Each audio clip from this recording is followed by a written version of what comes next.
First question, just diving right in. Jared, could you just define for our listeners what is critical race theory and what makes it so dangerous? Yeah, critical race theory is a hard thing to define. Even when you start to poke into the scholars a bit, it seems like they're reworking things and changing things. I was introduced to it through Richard Delgado, who's got a brief PDF online. It's helpful. Again, Delgado's not a Christian. Delgado's a leading critical race theorist. But it basically holds that racism is a universal. It's just a universal reality. That's one of the core tenets and perhaps one of the central tenets that exist. And then there's an experiential knowledge that is central to critical race theory. And so they want to labor for this this black voice that has a greater reliability or greater credibility based on the fact that it is black and has experienced racism and therefore can be better positioned to speak to the issues of racism. Mm-hmm. So those are a few of the tenets, but it's going to be rooted in critical theory. So you got to go back and understand critical theory. You're going to spend some time in the Frankfurt School to understand that. And then you're going to end up at a foundation of a metaphysic and understanding of reality that is materialistic. And by having that kind of worldview, you can go from that and begin to use all sorts of words like justice and like equality, but you actually mean something different than the supernatural Christian understanding of God's world. I've heard that with that, that it's just a given, a universal racism. I've heard people say that it's not just white people are racist, everybody's racist. Under the lens of critical race theory, the problem is that white people, because they're the dominant demographic, because they're the majority, they have power, and therefore their racism, everyone's racist, but white people benefit the most from being racist, and therefore they are extra complicit, they bear an extra degree of moral guilt for that universal racism. Is that true?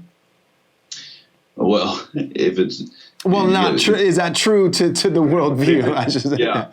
So, what's happening when somebody's saying that is you're getting to the fundamental problem with critical race theory and with critical theory and identity politics is another way of saying the same thing, or intersectionality, which is really another way of saying the same thing. It's a worldview where there is the oppressor and the oppressed, but where Marx, it was strictly financial in the way that he was understanding this. Mm-hmm. You now have it developed where you have an oppressor and oppressed categories that begin to be divided up along different lines with intersectionality. And critical race theory is focusing on race. Mm-hmm. And so you just walk around with the presupposition that, well, if you're white, well, then you're in the oppressor category. Right. And if you're black, you're in the oppressed category.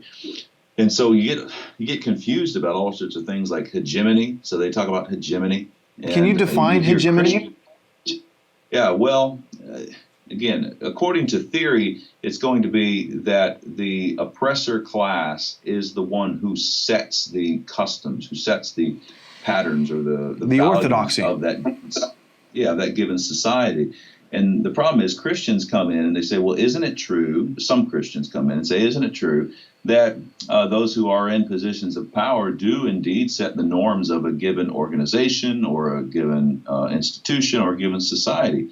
And I have no problem saying, of course it's true that people that are in power. But the problem is that's not what theory's teaching. Theory locks in those categories of oppressor and oppressed along the lines of intersectionality. Critical race theory is going to do that with white and black. Right. And therefore, it doesn't matter who's in a particular organization that really has the power and therefore is setting the customs or traditions of that given entity. Mm-hmm. It's just, well, you're white, so you categorically are the hegemony. You are the straight white male. Right. You are the one who is going to set the customs, which is really not the case. No. And that's the problem with so people want to come in and kind of harmonize it and say, well, we do know that people with power do indeed set customs. Well, yes, but that's at that point, you're not talking critical theory or critical race theory anymore. Thanks for watching this video. We hope you enjoyed it. If you did enjoy it, We hope that you'll take a moment and subscribe to our YouTube channel so that you can watch more content like this.